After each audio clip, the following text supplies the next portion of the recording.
Esses são os problemas gerais que nós observamos quando nós começamos a análise do Ministério no período de transição no ano passado.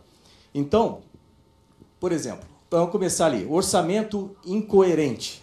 Eu coloquei a palavra incoerente com razão. Tipo assim, para a importância da ciência e tecnologia, o orçamento de ciência e tecnologia que eu vou mostrar no final é completamente incoerente com essa importância. Eu sei que o país passa por dificuldades, todos nós temos que dar a sua contribuição, mas lembrar que existem coisas, existem certas atividades que são prioritárias para, inclusive, ajudar todas as outras áreas. E ciência e tecnologia exatamente dentro dessa característica. Perda de recursos humanos. Por causa das dificuldades que nós temos nos institutos de pesquisas, da infraestrutura de pesquisa, do prestígio do pesquisador, lógico que um pesquisador nosso que vai para o exterior acaba ficando atraído no exterior e a gente perde esses pesquisadores. E pensa o seguinte, a gente pagou toda a formação desse profissional, o que não é barato, assim, não é fácil você formar um cientista. E, de repente, quando ele está na carreira, vamos dizer assim, operacional, a gente perde esse cientista. Esse negócio tem que ser revertido. Falta de prestígio da ciência e tecnologia. Eu atribuo a isso também parte, né, como resultado da nossa perda de orçamento. Né? Vocês vão ouvir falar orçamento aqui milhares de vezes, porque isso está na minha cabeça. Eu durmo pensando nisso, acordo pensando nisso. É importante a gente trazer esse problema para todo mundo aqui, porque aqui é onde a gente pode ajudar isso. Então, distância no dia a dia dos brasileiros. A ciência e tecnologia, se perguntar na rua para que serve o Ministério, muita gente nem sabe. E é importante que as pessoas perceberem que usam tecnologia. A tecnologia está em todo lugar, está na saúde, está na agricultura, está na segurança, está em todo lugar. A gente precisa notar isso e trazer para a qualidade de vida de cada um. Publicações versus inovações. O Brasil tem um ranking muito alto em termos de publicações científicas. Isso é muito bom.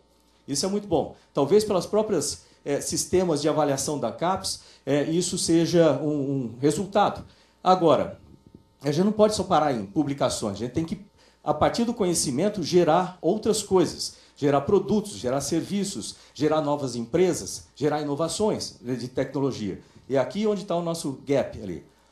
Pouca coordenação com outras organizações. Isso ficou muito claro e notar, não só dentro do próprio Ministério, dentro das organizações vinculadas ao Ministério, e aí dentro dos outros ministérios. É como se ninguém se conversasse, como vivesse em ilhas.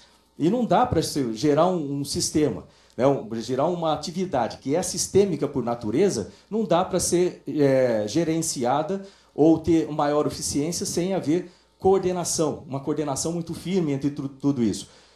Falta de propósito e alinhamento. Eu tenho certeza que a gente tem representantes de centros de pesquisas aqui. O que acontece? Ao longo do tempo, com um orçamento mais baixo, sem haver essa coordenação e sem haver um direcionamento correto, começa a haver um espaçamento das coisas. Tudo começa a ficar esparso. Né? E isso não dá para um sistema funcionar assim. O sistema tem que funcionar sempre em conjunto, todo mundo numa direção só. Então, a gente vai falar sobre isso também depois. Falta de critérios e indicadores de eficiência. Olha, eu trabalho com projetos a maior parte da minha vida profissional, mais de 20 anos fazendo isso.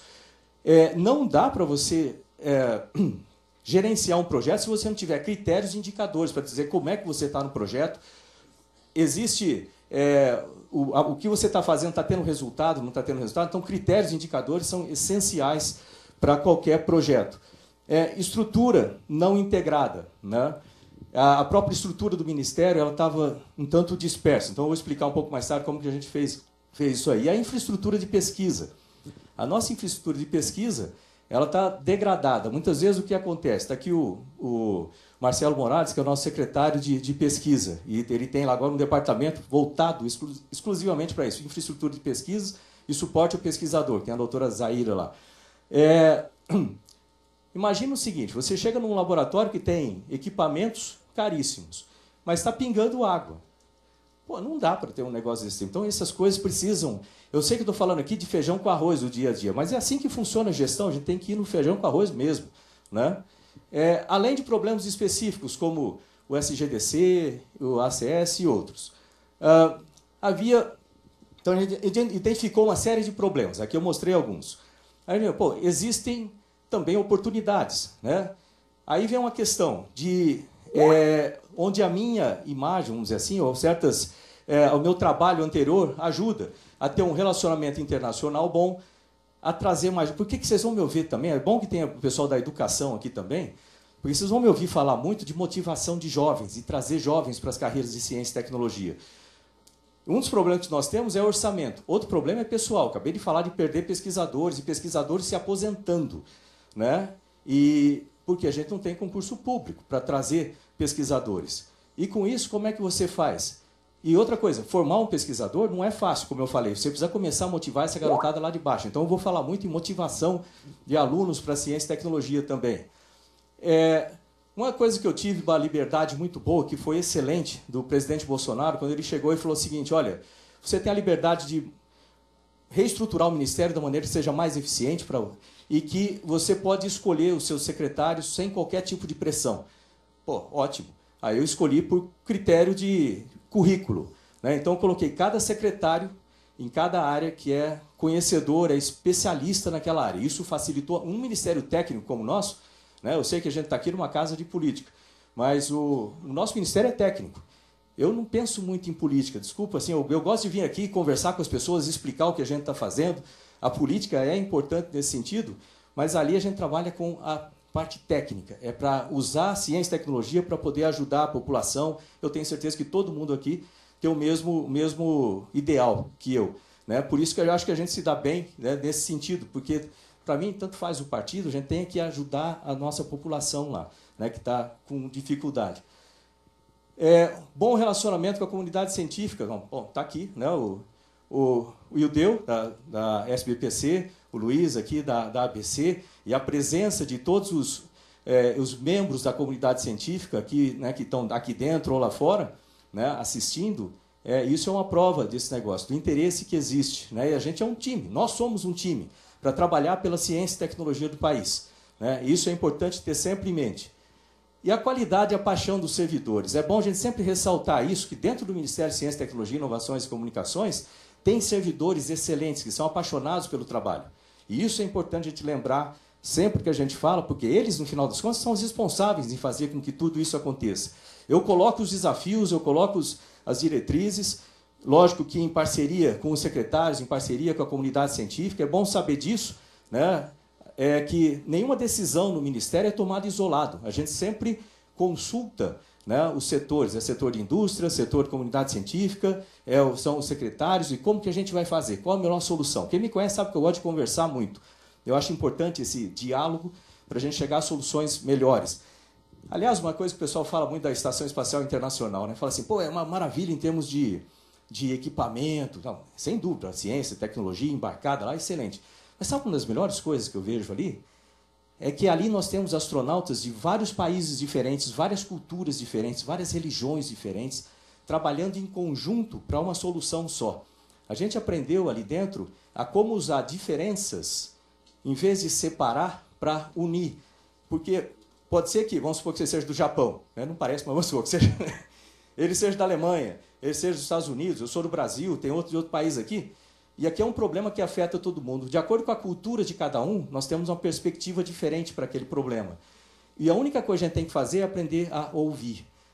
Ouvir e descobrir qual é a melhor solução. Pode ser que ele tenha a melhor solução do que eu, olhando aquele problema. É importante a gente fazer isso em tudo que a gente tem, né? Então, no Ministério, a gente usa muito essa estratégia, vamos chamar assim. Quais são as tendências mundiais, né? Hoje em dia, quando você pensa em ciência e tecnologia no planeta, né, você tem... Aí, primeiro, a economia do futuro ela é baseada em conhecimento. As profissões vão mudar, as empresas vão mudar, os produtos, tudo vai ser baseado mais em conhecimento, cada vez mais, né? Por isso que é importante a gente prestar atenção, não só na ciência que a gente faz hoje, mas como a gente forma os nossos jovens para o futuro, porque as carreiras vão mudar. Desenvolvimento sustentável. Né? Lembrar que eu era embaixador da ONU para desenvolvimento industrial, sustentável, você pode botar um sustentável depois. Então, para mim, sustentabilidade é extremamente importante. A gente tem que usar ciência e tecnologia para desenvolvimento econômico, social e preservação ambiental, né, em conjunto. Produção de alimento, gestão da água, tecnologias sociais e assistivas, tecnologias para a saúde, inteligência artificial e robótica. Né? Esse é um ponto que a gente está ficando para trás no Brasil já. Ciência e tecnologia anda rápido, né? Por isso que a gente está criando lá em São Paulo um Laboratório Nacional de Cybersecurity e Inteligência Artificial, justamente para não ficar para trás, né? Então, essa é uma iniciativa extremamente importante agora. Internet das coisas. O mundo vai ser conectado por máquinas. As máquinas vão se conectar e fazer uma série de coisas. Não podemos ficar para trás. Também tem todo um esforço dentro do Ministério relacionado a isso. Cidades inteligentes, mobilidade, cybersecurity, materiais avançados, energias renováveis, né? Eficiência energética, tecnologia espacial, biotecnologia, digitalização da radiodifusão, uma série de coisas. O mundo depende de ciência e tecnologia. E, de novo, vou repetir uma série de vezes. Recursos para ciência e tecnologia não são gastos, são investimentos. E são investimentos que dão um melhor retorno de investimento e o retorno mais rápido de investimento. E não são grandes, isso é importante ter em mente. Problemas do Brasil, alguns exemplos aqui de problemas que podem ser ajudados através de ciência e tecnologia, né? A exportação de commodities versus produtos de alto valor agregado. Essa aí, exportar 1 quilo de minério de ferro custa aproximadamente 2 centavos de dólar. Se exportar 1 quilo de satélite, custa aproximadamente, depende do tipo do satélite, vamos falar $30 mil. 1 quilo. Então, a gente vê como que isso altera. 1 quilo de avião, né? Vamos dizer assim. Vários problemas de segurança podem ser ajudados com ciência e tecnologia. Combate a drogas, saneamento. Para quem conhece o Brasil, eu tive a satisfação de conhecer grande parte do nosso país, todos os estados, muitas cidades em todos os estados. Saneamento no Brasil é triste, né? Vocês sabem bem disso. A gente, cada um dia de uma região. Então, ciência e tecnologia pode ajudar nisso aqui. A seca no semiárido, saúde difícil em boa parte da população, educação pública de baixa qualidade, a ciência e tecnologia pode ajudar, né? E aqui está aqui o pessoal de educação também. A gente está empurrando no que a gente consegue de dentro do Ministério de Ciência, Tecnologia, Inovações e Comunicações. Meio ambiente, né? Questão de desastres, desmatamento, tudo isso a ciência e tecnologia pode ajudar. O agronegócio é outra coisa que também nós podemos ajudar, e muito, o desenvolvimento do país para melhorar a produtividade das áreas cultiváveis, sem ter que invadir outras áreas, entendeu? Manter aquilo ali contido para melhorar essa produtividade. Desemprego. Aqui vem uma dúvida. O pessoal fala assim, pô, mas à medida que a tecnologia avança, você pode causar desemprego. Não, se fosse assim, a gente estava cortando cana lá no, sei lá, com 1870, alguma coisa assim. A tecnologia, ela muda as profissões. E por isso que tem que ser ligado com a educação na mudança dessas profissões, mas, na verdade, ela cria mais qualidade de vida, ela cria mais riquezas, etc.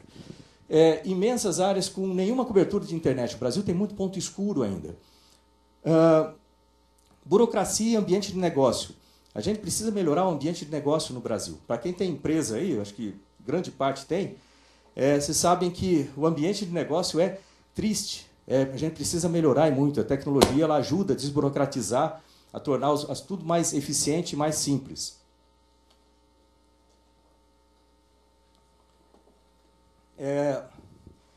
Limitação de acesso à informação e conhecimento. Falando de acesso à internet, tem muitos lugares que as pessoas vivem literalmente isoladas. Tá? E isso a gente precisa resolver. Economia. Né? De novo, ciência e tecnologia é investimento.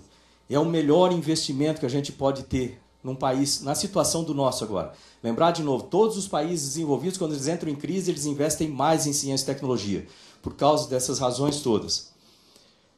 Qual a nossa visão do Ministério? Vamos permitir ler esse negócio aqui, porque é meio comprido, mas o MCTIC, por meio do alinhamento e o controle de todo o sistema de ciência, tecnologia, inovação e comunicações no país, além de ser o catalisador do conhecimento científico brasileiro, também será a ferramenta, eu estou ressaltando essa palavra que vou explicar daqui a pouco, a ferramenta essencial de todos os outros ministérios, estados e municípios, lembrando que cada um aqui representa estados e municípios, é importante ter isso em mente, para o fortalecimento da soberania nacional, do desenvolvimento econômico e social do Brasil, da preservação ambiental e da melhoria da qualidade de vida dos brasileiros.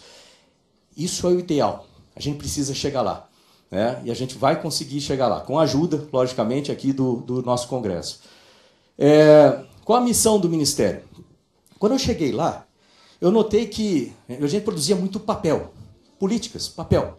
Eu falei assim, pô, a gente tem que O Ministério tem que ser algo que congregue todos os esforços de ciência e tecnologia. E outra coisa, o que eu vou falar, eu lembro que na primeira reunião que nós fizemos com a comunidade científica, lá durante a transição, né, tinha uns 50, quando eu falei isso a primeira vez, eu vi que o pessoal olhou meio estranho assim, mas era o seguinte, ciência e tecnologia tem que dar retorno de investimento.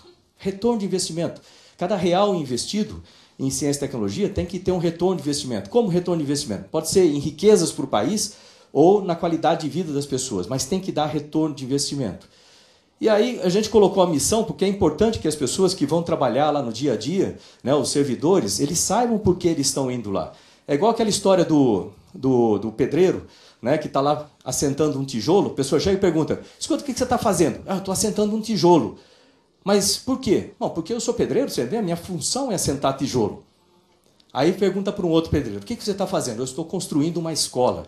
Aqui a gente vai formar alunos que no futuro vão ser pessoas importantes, vão ser cientistas, vão contribuir para o país, meu filho vai estudar aqui e assim por diante. Reparou a diferença de tratamento, de enfoque? Então, é isso que a gente precisa ter. Então, a pessoa tem que ir para trabalhar com o olho brilhando, tem que ir e falar assim, pô, eu trabalho no Ministério de Ciência, Tecnologia, Inovações e Comunicações, eu trabalho em tal projeto que eu estou ajudando tantas pessoas, eu estou fazendo isso aqui que é de importância.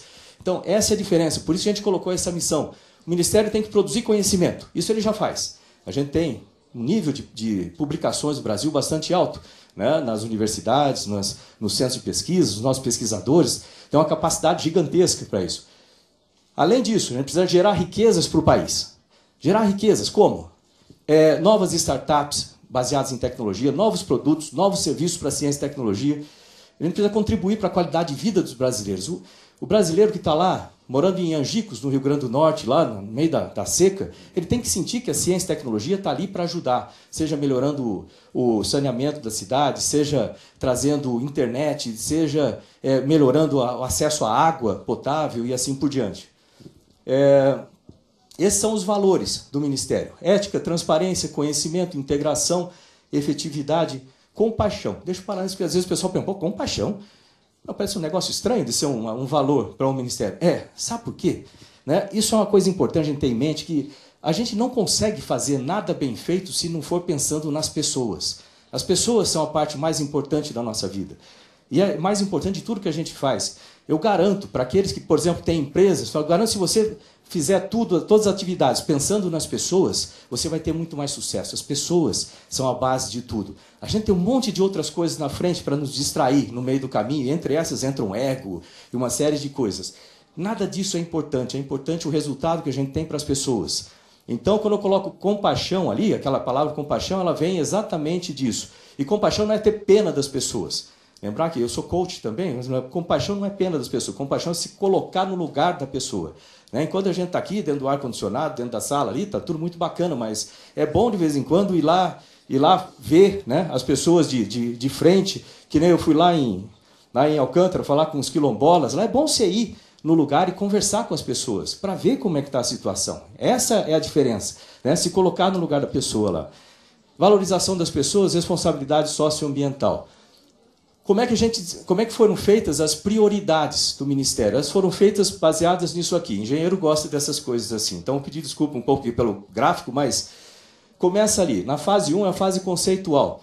Então, ali nós tivemos os que eu mostrei. Problemas observados, oportunidades, cenários, né, e algumas demandas que podem alterar as prioridades. Aquilo ali gera prioridades. Tem problemas, tem oportunidades, tem riscos. Aquilo gera prioridades. Depois, com essas prioridades em mente, cada uma delas vai gerar estratégias para você conseguir se aproximar ou resolver aquela prioridade. Então, nós temos estratégias. Mas tudo isso aqui ainda está no ponto de planejamento, vamos dizer assim, né? Planejamento mais de alto nível. Aí a gente entra no planejamento macro, aí a gente entra na execução, onde vai entrar o planejamento mais micro, vamos dizer assim, mais específico, vai entrar programas, projetos, ações e tudo mais. Lembrando que tudo isso tem que ter começo, meio e fim, né? Para não ficar aquela coisa ad eternum, né? E sem eficiência. Então, quais são as prioridades? Essa talvez seja uma dos slides mais importantes aqui. Nós elencamos 12 prioridades. Então, está aqui. A primeira prioridade é reorganizar a estrutura e as atividades integradas de todos os componentes do sistema de ciência, tecnologia, e inovações do Brasil. Por que isso é importante? Para dar sentido às coisas, né? Colocar em ordem a casa. Começa no Ministério, se espalha pelas unidades vinculadas, e isso se espalha para esse conhecimento e estruturação até para outros ministérios, que tem muita coisa ligada à ciência, tecnologia e inovações em outros ministérios. Se reparar, tem muitos deles que têm secretarias de inovação. Muitos deles têm unidades de pesquisa, tipo Embrapa, na agricultura. Tem lá a Fiocruz, Butantan, a Laís, na saúde, e assim por diante. Então, tem que integrar tudo isso, esse sistema. Reestruturar e recuperar e otimizar o sistema de financiamento, né, e o nível de orçamento, os recursos humanos para o Ministério. Isso aí é essencial. A gente precisa fazer isso, é um trabalho conjunto. Eu espero que todo mundo aqui esteja na mesma sintonia, né, e que a gente possa lutar junto pela ciência e tecnologia do país. E isso é essencial. Atualizar e otimizar a regulamentação do setor. Tem muita regulamentação antiga. Por exemplo, em radiodifusão, tem regulamentação de 1962, ainda utilizada. Eu não era vivo ainda, né? Então, tudo isso, a tecnologia anda rápido. A gente precisa atualizar a nossa legislação, regulamentação, com a velocidade adequada, para não ficar para trás, ou não ficar com coisas esquisitas, tipo assim, a gente tem fundos que tratam de telefone público, orelhão, enquanto a gente precisa ir para frente, pensar em 5G. Então, tem muita coisa a ser feita com relação a isso.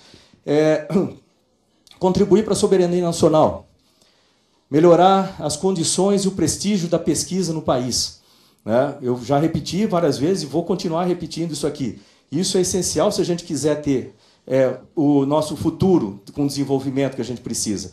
Melhorar a telefonia móvel e universalizar o acesso à banda larga no país. Tem muita área escura ainda no país. Preparar a infraestrutura do país para 5G e internet das coisas. Contribuir para a qualidade de vida dos brasileiros. De novo, está lá na missão, inclusive. Contribuir para o incremento da riqueza no país por meio de rede estruturada de inovações. Contribuir para a melhoria do ambiente de negócios no país. Contribuir para o desenvolvimento sustentável. Projetar uma imagem positiva no país, no exterior, e fazer cooperações que sejam benéficas para o nosso país. Essas são as prioridades que foram elencadas, baseadas naqueles problemas, nos cenários que nós vimos e nas oportunidades. Aí, para cada uma delas, aqui eu não vou passar por todos, senão eu vou extrapolar em muito tempo aqui, mas para cada uma dessas prioridades existem estratégias. Então, por exemplo, aquela primeira prioridade, reorganizar a estrutura e as atividades integradas e tudo, então tem uma série de estratégias ali.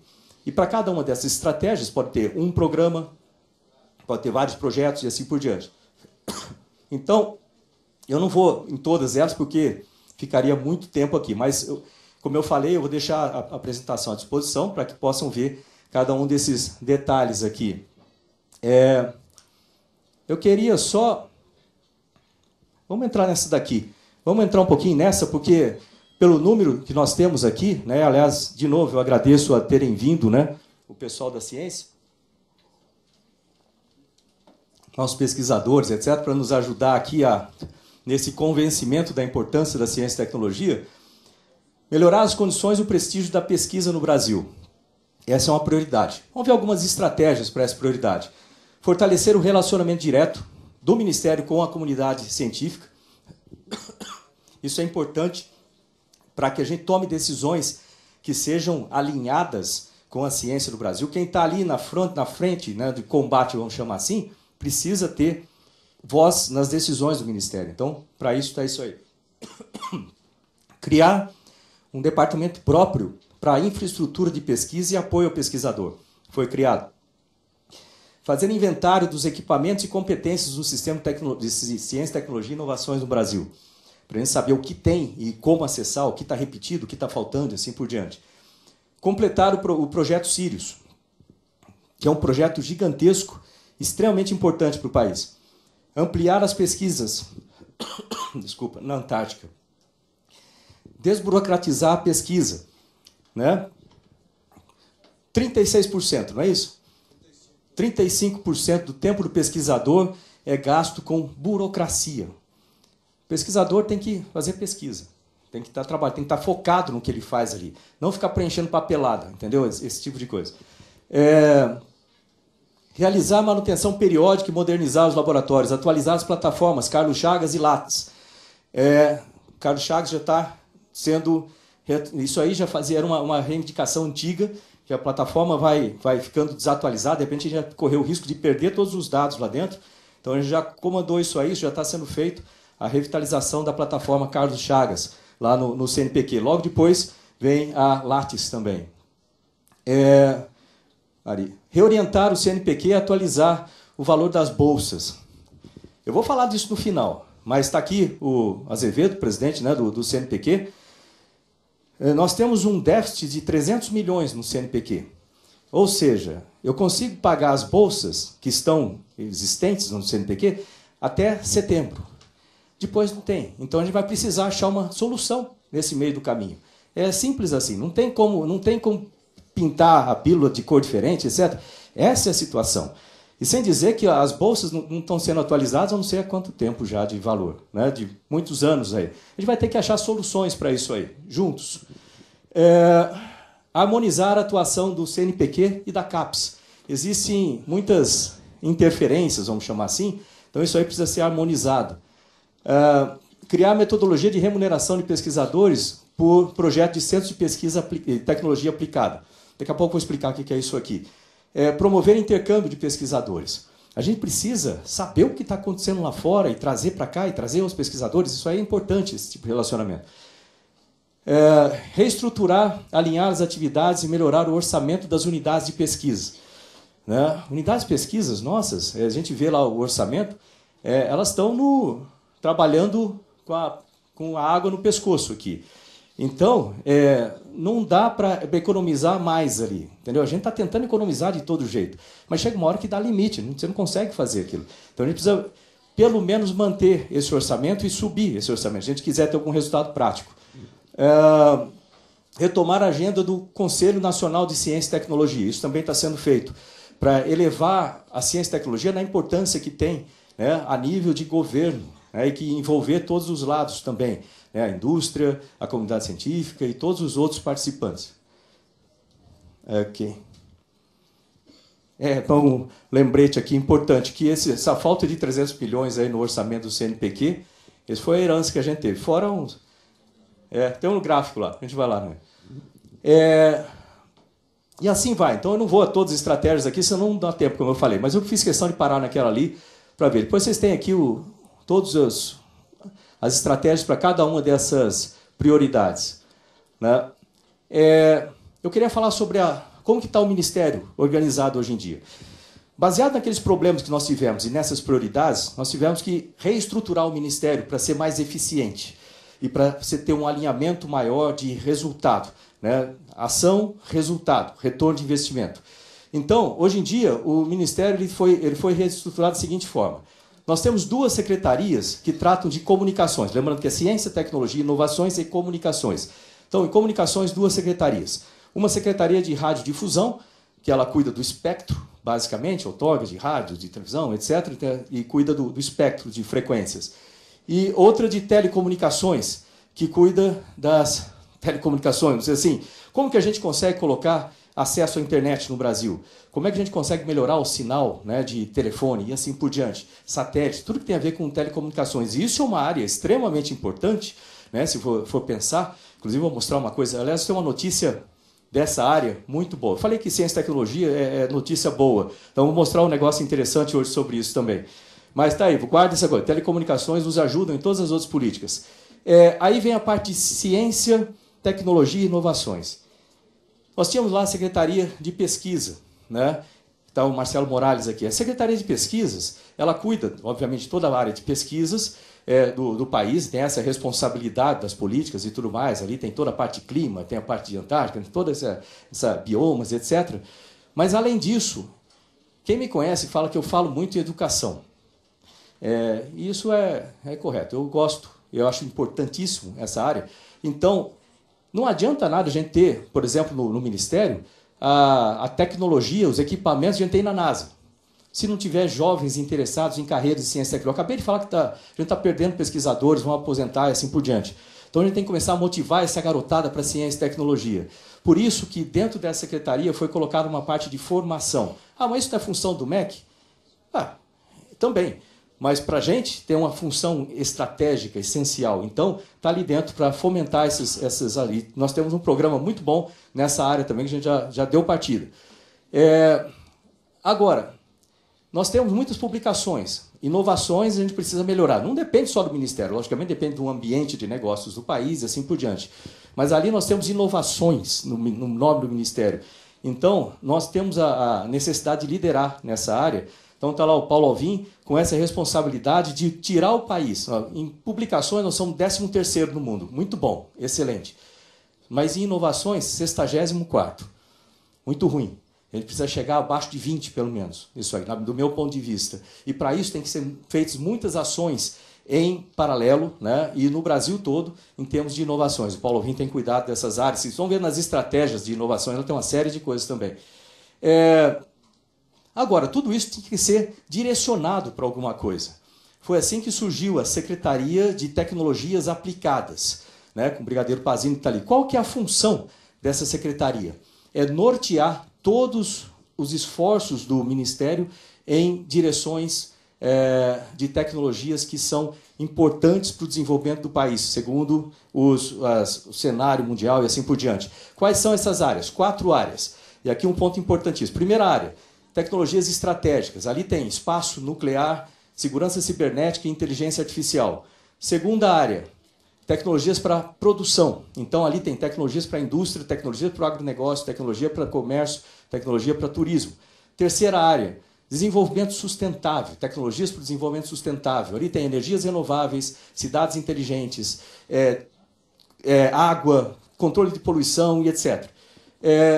Quarta área, também importante, tecnologias sociais. Lembra que eu falei que a gente precisa ficar perto das pessoas, qualidade de vida? Então, ali tem saúde, saneamento, tecnologias assistivas, que é bom a gente lembrar. Eu, por exemplo, agora estou sentindo na pele o que é essas coisas. É extremamente importante essa área, né, também.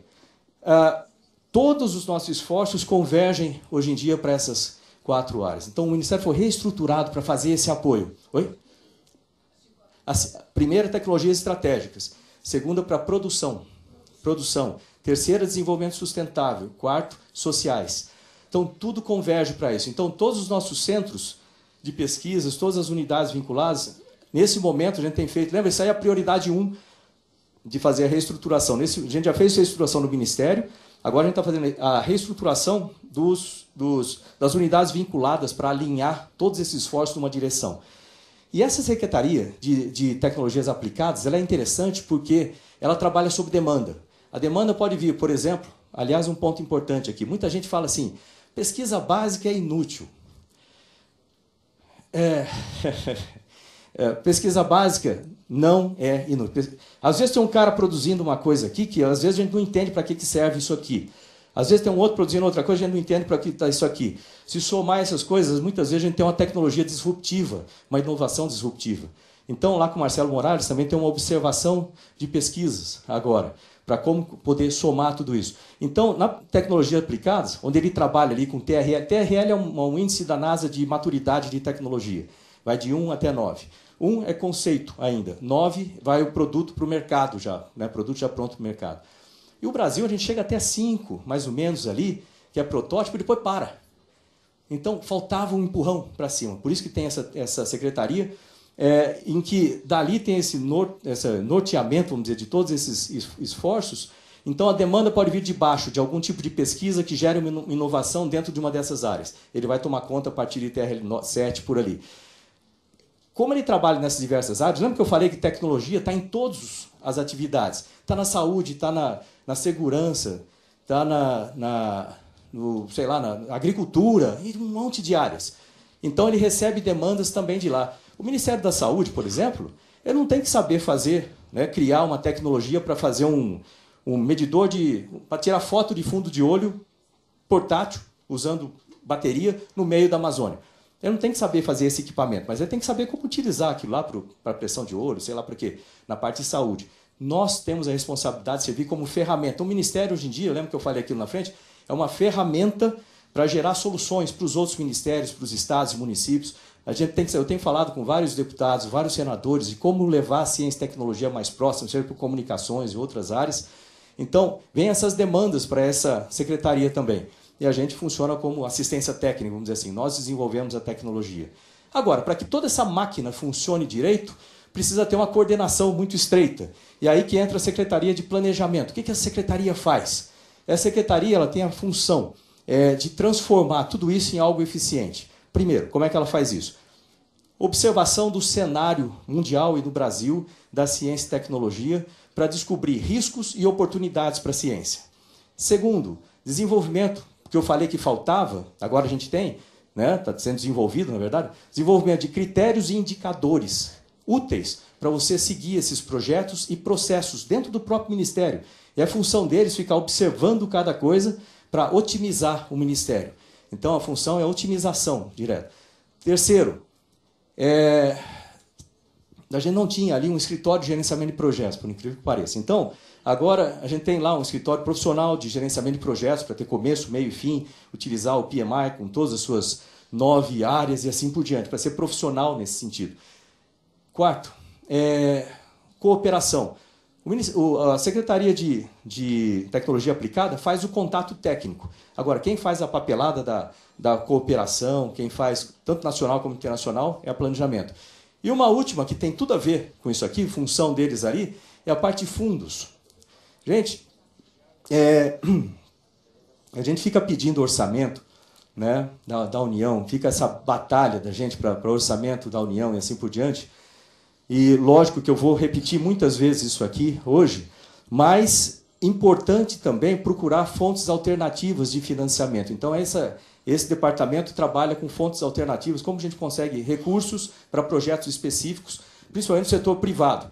Lembrando o seguinte, o Brasil tem 1,2% do PIB só, né, em investimento em ciência e tecnologia, o que é muito baixo, comparado com países que a gente fica olhando e fala, pô, país desenvolvido, né, eu fui a Israel agora há pouco, é mais de 4% do PIB.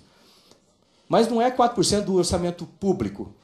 Grande parte desses 4% são do sistema privado. Então, a gente tem trabalhado em soluções para poder trazer o investimento privado também para dentro dos nossos projetos. Com essa nova configuração do Ministério, a gente consegue sair de uma ideia e usar o Ministério como ferramenta para aglutinar esforços no país todo para ter resultados. Aí vem uma coisa, a gente tem vários tipos de unidades de pesquisa. A gente tem unidades básicas, por exemplo, de matemática, física, química, que estão em todos os projetos. Não tem para você fazer um projeto de tecnologia se não tem matemática, física, química, biologia, coisas assim. Tem os estruturantes, aí a gente tem eletrônica, materiais, nanotecnologia, inteligência artificial, que estão em alguns. Aí faltava a parte superior, né? São sistemas para fazer a integração de tudo isso, né? Então, nesses sistemas entram o que eu falei lá de centros de tecnologia aplicada. O que são esses centros de tecnologia aplicada? Que em trabalho conjunto com os centros de inovação pelo país, o que eles fazem? O centro de tecnologia aplicada, vou dar um exemplo lá de Campina Grande, né? Campina Grande tinha lá a Universidade Federal de Campina Grande e o Instituto Nacional de Semiárido, que é nosso. E lá na universidade tinha um laboratório de águas, né, e de dessalinização. Então, eles fazem a pesquisa nessa área de águas. Ótimo, excelente, muito importante. Eu queria colocar mais. Então, a gente criou ali, porque já existia essa base, obviamente que ali é o lugar mais indicado para fazer isso, e não São José dos Campos, lá com um monte de avião, não tinha nada a ver. Então, ali já tinha a base para isso, então vamos utilizar essa base. E ali em cima nós criamos um centro de testes de tecnologias de dessalinização. O que é isso? Nesse centro é um rig de teste, a gente traz máquinas do Brasil, de outros países, que for, máquinas já comerciais, para testar e ver qual é o consumo dessa máquina de energia, qual a vazão, qual a qualidade da água, qual a manutenção e assim por diante. Esses dados todos compõem um dossiê, um certificado lá do laboratório, que vai para a empresa e vai lá para o Ministério do Desenvolvimento Regional. Aliás, está aqui. Vai lá para o Ministério, agora vai para o Desenvolvimento Regional, para que cuida da parte de segurança hídrica. Então, ele tem os dados contínuos. Nós funcionamos, de novo, como ferramenta para os outros ministérios. Então, é exatamente essa a ideia. Em cima dessas duas estruturas, vem o Centro de Tecnologias de Água. Pô, o que é isso? Isso é o seguinte, ali a gente vai ter, né, incubadora de startups para trabalhar com águas, desenvolvimento de máquinas de salinização, máquinas para reuso de água, máquinas para condensação, máquinas ou sensores para distribuição de água e assim por diante. Então, tudo que tem a ver com água, né? Essas startups têm lá a incubadora. Também tem uma unidade de gestão para ajudar com que elas tenham a melhor gestão para passar, vamos dizer assim, todas as dificuldades que as empresas geralmente têm no início. Ali tem uma unidade de financiamento, como a gente vai trazer financiamentos para projetos específicos, pode ser do setor privado, uma parte do setor público, assim por diante. E um escritório de gerenciamento de projetos, aí que está o pulo do gato. Nesse escritório de gerenciamento de projetos, ele é conectado em rede, através de um sistema parecido com o Carlos Chagas, por exemplo, conectado em rede com todo o nosso sistema de tecnologia.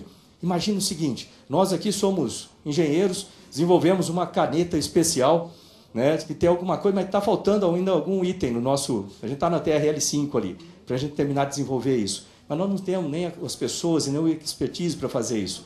No momento em que essa caneta, num centro de tecnologia específico para desenvolvimento desse tipo de material, é considerado como um produto viável para o mercado, ele entra naquela incubadora, a partir daí ele tem todo esse apoio, né, do centro de tecnologia, e o escritório de gerenciamento de projetos, o que está faltando? Vamos supor que faltasse alguma coisa aqui de química, ou de, sei lá, cristal líquido, para uma caneta esquisita.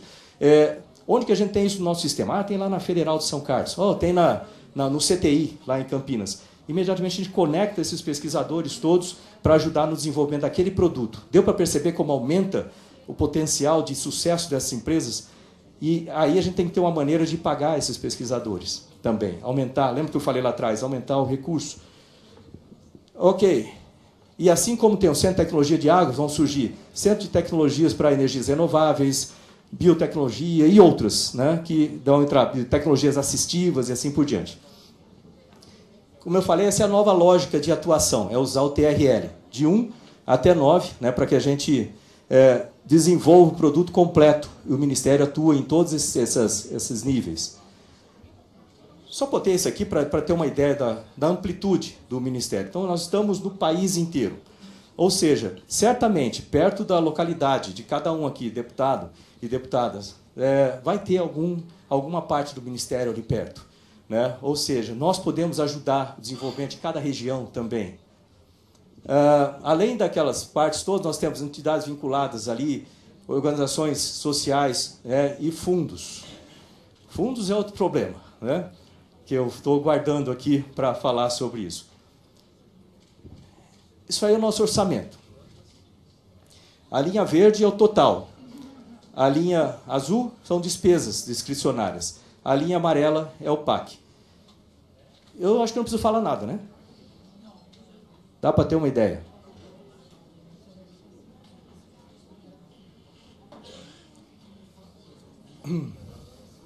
Né? Isso aqui é o que foi, né? Isso aqui é o nosso orçamento, o que foi aprovado o ano passado. É difícil a gente fazer. Repararam a importância, eu falei até agora da importância da ciência e tecnologia, de tudo que nós fizemos para reestruturar, nós estamos procurando alternativas, etc. Mas esse é o nosso orçamento que a gente tem, né? Então, a gente vai precisar e muito do apoio do Congresso para que nós tenhamos em 2020 um orçamento que seja mais coerente com toda a importância da ciência e tecnologia no país. E aí eu vou contar com... Eu acho que está todo mundo aqui com essa mesma expectativa. Nós precisamos trabalhar para a ciência e tecnologia no país para que a gente tenha retorno de investimento. De novo, recursos para a ciência e tecnologia não são gastos, são investimentos que dão retorno rápido, retorno garantido, mas precisa do apoio de todos. E outra coisa, como eu falei, as políticas de ciência e tecnologia, elas afetam bastante parte, positivamente, vamos dizer assim, o país. E a gente precisa tomar decisões juntos. Então, como eu falei, a gente tem a comunidade científica, né, que está aqui representada, né, de novo, obrigado pela presença. A gente tem o setor da indústria, o setor privado, que também tem que participar. E nós temos que ter a participação, né, do legislativo nisso também, para nos ajudar com essas políticas. Né? É importantíssimo que o legislativo participe, porque aqui nós temos representantes do país inteiro. E os problemas estão no país inteiro, espalhados. Então, a gente precisa trabalhar juntos, né, para descobrir quais são as melhores políticas, as melhores decisões que a gente pode tomar. Isso aqui é o orçamento do CNPq, né? Esse é o orçamento do CNPq. Lembrando que o CNPq ele tem a função de incentivar aquela garotada para ser pesquisador, as pesquisas que nós temos. Lembra que eu falei de manter o pesquisador aqui no Brasil e tudo mais? Isso faz parte, né, do trabalho que nós temos que fazer para ampliar a pesquisa do Brasil, para fortalecer a pesquisa. Mas, de novo, eu não preciso nem falar muito aqui, né? Esse é o orçamento do CNPq. Está ali a parte azul, é o orçamento total, a parte rosa é o orçamento de bolsas do CNPq. A gente precisa reverter esse negócio. O mínimo que a gente precisa, eu falei que a gente está com um déficit de 300 milhões herdados do ano passado, né? O mínimo que a gente precisa é reverter esse negócio para pelo menos 1 bilhão e 100, que aí a gente consegue passar de setembro e ir até o final do ano normal, né? Mas a gente precisa fazer essa reversão. Como? Eu vou precisar da ajuda de vocês, né?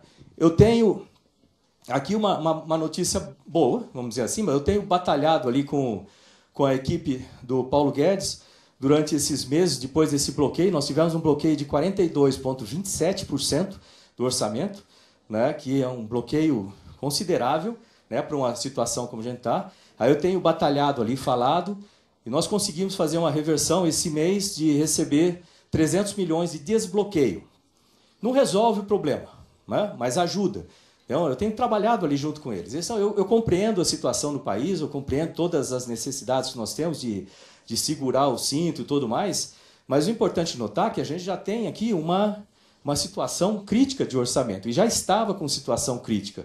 E aí, quando você tira mais a situação crítica, fica ali. Isso foi o meu discurso ali com a equipe. Eles entenderam e nos deram um retorno agora de 300 milhões. Com esses 300 milhões, eu consegui proteger, em termos de bloqueios também, eu consegui proteger o Sirius, né, que o Sirius é um projeto extremamente importante para a ciência, que está ali. Eu consegui segurar o orçamento das nossas unidades de pesquisas, porque já estavam ali no limite, não dá para tirar mais. Então, a gente conseguiu manter o orçamento das unidades de pesquisas e dessas vinculadas. E nós conseguimos manter, pelo menos, esse orçamento das bolsas, né? Então, para não mexer naquele orçamento ali de 784 das bolsas, né? Por razões óbvias, porque já está faltando. Entende? Então, agora, resolve o problema? Não, não resolve. A gente vai ter que continuar nessa batalha para recuperar os 300 milhões aqui e para melhorar o orçamento para o ano que vem. Aqui está o quantitativo de bolsas do CNPq, né? Está ali 76 mil bolsas. Você vê que, mesmo nessa situação, a gente conseguiu manter isso aí. E aí vamos falar um pouquinho sobre projetos. Muito rápido, que meu tempo já está no limite ali, mas sobre projetos do Ministério. Nós estamos ali há 4 meses, basicamente, né? Em 4 meses, nós conseguimos, né, 42 audiências com embaixadores e organizações internacionais. Bom, por que isso é importante? Porque a gente precisa saber o que tem lá fora, a gente precisa ver qual tipo de cooperação que a gente pode fazer. E, de novo, é importante que a gente mantenha o diálogo aberto, né? Então, eu tenho vindo aqui ao Congresso também, eu espero vir muitas outras vezes para falar sobre projetos específicos, né? Porque é importante a gente informar e ter o feedback e trabalhar juntos, como eu falei de novo, né, sobre isso aí. 97 ações e projetos realizados e 224 em andamento. Quando você olha esses números todos, você dá a impressão, pô, então você está bem, você não está precisando de dinheiro? Não, não é assim, não. A gente está trabalhando lá, economizando em tudo que a gente consegue, trabalhando no limite para conseguir fazer as coisas e dar um resultado positivo para o país. Mas nós precisamos reverter aquela situação da curva. Não esqueçam dessa parte. Eu queria mostrar um vídeo, por exemplo, de um projeto, né, que é uma notícia muito boa, que já que a gente tem a educação junto aqui, né, eu queria mostrar esse videozinho, que é o seguinte: hoje, né, no dia de hoje, nós estamos conectando 1 milhão de alunos, ou o milionésimo aluno. Então, é um trabalho que a gente tem feito ao longo de 4 meses, usando o nosso satélite geoestacionário de comunicações e defesa. Esse satélite estava sendo usado só pela parte de defesa e não pela parte civil. E até 1º de janeiro a gente tinha só 6 pontos. Quando eu falo ponto, entenda antena conectada. Tinha só 6 pontos conectados. E, a partir do começo do ano, a gente começou a conectar esses pontos. E qual a prioridade? De novo, prioridade é a educação. A gente começou a conectar escolas em áreas rurais, áreas isoladas, que a escola ficava ali sem internet. Então, é importante a gente trazer essa garotada para o mundo da internet, é importante trazer com comunicação, etc. Então, a gente já conseguiu conectar. Hoje, a gente está comemorando aqui 1 milhão de alunos. Aqui tem as ações, né, tem descrição de vários, eu já falei do centro de salinização, etc. Então, tem várias ações realizadas em andamento. De novo, eu não vou passar por tudo isso, senão a gente ficaria muito tempo aqui, o meu tempo já falta 2 minutos, e queria chegar nesse ponto aqui. Nós precisamos de ajuda. Né? Acho que deu para, de tudo isso que eu falei, que deu para perceber a importância da ciência e tecnologia. Ciência e tecnologia não é luxo, ciência e tecnologia não está no futuro e a gente não tem que prestar atenção nela, a gente tem que prestar atenção agora, que a gente está, de novo, com a corda no pescoço, vamos falar assim, né? Então a gente precisa, agora, de ajuda e ação para a ciência e tecnologia. Né? E isso tem que ser feito por todos nós aqui, o pessoal que veio para assistir, o pessoal que está ali fora assistindo de algum outro lugar. Nós temos que nos unir para fazer com que o país tenha ciência e tecnologia coerente, o orçamento de ciência e tecnologia coerente com a importância disso para o desenvolvimento do país. Cada um de nós pode ajudar de alguma forma. Então, aqui, falando do Congresso propriamente dito, né, nós temos esse PL 5876, que fala da aplicação de 25%, né, do Fundo Social do Pré-Sal em ciência e tecnologia. Está aí. Né? A gente precisaria da aprovação disso. Isso vai nos dar uma ajuda gigantesca. Né? Descontingenciamento do Fundo Nacional de Desenvolvimento Científico e Tecnológico, o FNDCT. Né? Tá ali, é o PLP 78, de 2019. Nós temos o fundo, excelente, foi criado para ciência e tecnologia, certo? Para o desenvolvimento de ciência e tecnologia. Mas a gente tem 80% do fundo em reserva de contingenciamento. Então, tipo, não faz sentido. A gente precisa ter esse descontingenciamento para a gente poder utilizar esses recursos para o que ele foi previsto, né? Para desenvolvimento de ciência e tecnologia no país. Aprovação do Acordo de Salvaguardas Tecnológicas. Né? Isso foi feito, essa assinatura, eu já vim ao Senado, expliquei, já vim aqui na Câmara, expliquei, tem as gravações, eu não vou repetir tudo que eu falei, mas esse acordo é um acordo extremamente importante para o nosso programa espacial e para a região de Alcântara, região do Maranhão, estado do Maranhão. Né? Tem um representante aqui, ele pode falar muito melhor sobre as necessidades da região. E esse acordo é a porta de entrada, vamos dizer assim. Uma vez que a gente tem esse acordo de salvaguardas aprovado no Congresso, né, e ele vai chegar essa semana, por isso que não tem número ali, mas ele vai chegar essa semana aqui na Câmara. Uma vez que ele chegue, a gente precisa aprovar esse acordo. Primeiro, eu vou só repetir uns pontos básicos assim. Esse acordo é simplesmente uma autorização, uma permissão dos Estados Unidos para que o Brasil lance foguetes e satélites de quaisquer nacionalidades que contenham qualquer componente de uma empresa americana, por exemplo.